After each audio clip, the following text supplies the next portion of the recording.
এই ভিডিওতে আমরা 2025 সালে যারা উচ্চ মাধ্যমিক পরীক্ষা দেবে তাদের প্র্যাকটিক্যাল ডেট বা তারিখ, কোন তারিখে তাদের প্র্যাকটিক্যাল পরীক্ষা নেওয়া হবে এ সম্পর্কে আমরা জানব।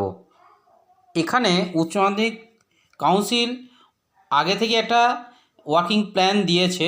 সেই ওয়ার্কিং প্ল্যান অনুযায়ী আমরা কিন্তু দেখে নেব কত তারিখে আমাদের এই প্র্যাকটিক্যাল পরীক্ষাগুলো আমরা নেব এবং মার্কসগুলো আপডেট করব। তো ওয়ার্কিং প্ল্যান অনুযায়ী আমাদের প্র্যাকটিক্যাল বিভিন্ন সাবজেক্টের প্র্যাকটিক্যাল পরীক্ষা নিতে হবে 2রা ডিসেম্বর 2024 থেকে 20শে ডিসেম্বর 2024, অর্থাৎ 2/12/2024 থেকে 20/12/2024 এই তারিখের মধ্যে উচ্চ মাধ্যমিকের সমস্ত যে প্র্যাকটিক্যাল সাবজেক্টগুলো আছে এই সাবজেক্টগুলো কিন্তু পরীক্ষা নিয়ে নিতে হবে।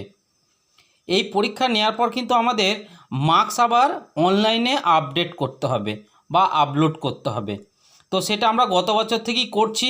তো এই ডেটটা কিন্তু হচ্ছে 6/12/2024 থেকে 31/12/2024, 6/12/2024 থেকে 31/12/2024 এই তারিখের মধ্যে কিন্তু প্র্যাকটিক্যাল এবং প্রজেক্টের যে মার্কসগুলো আছে সেই মার্কসগুলো কিন্তু আপলোড করে দিতে হবে।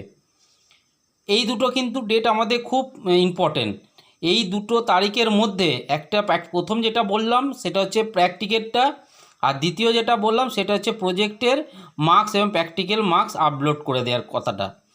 এরপর যেটা করতে হবে সেটা হচ্ছে এনরোলমেন্ট ফর্ম কত তারিখ থেকে আমরা ফিল আপ করবো, এটা অনলাইনে করতে হবে। এটা হচ্ছে 2/12/2024 থেকে 16/12/2024।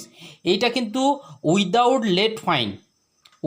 লেট ফাইন কিন্তু আমাদের 2/12/2024 থেকে 16/12/2024 এই ডেটের মধ্যে কিন্তু আমাদের করতে হবে। এর মধ্যে যদি না করতে পারেন, অর্থাৎ 16/12/2024 মধ্যে যদি না করতে পারেন তাহলে কিন্তু ফাইন দিতে হবে।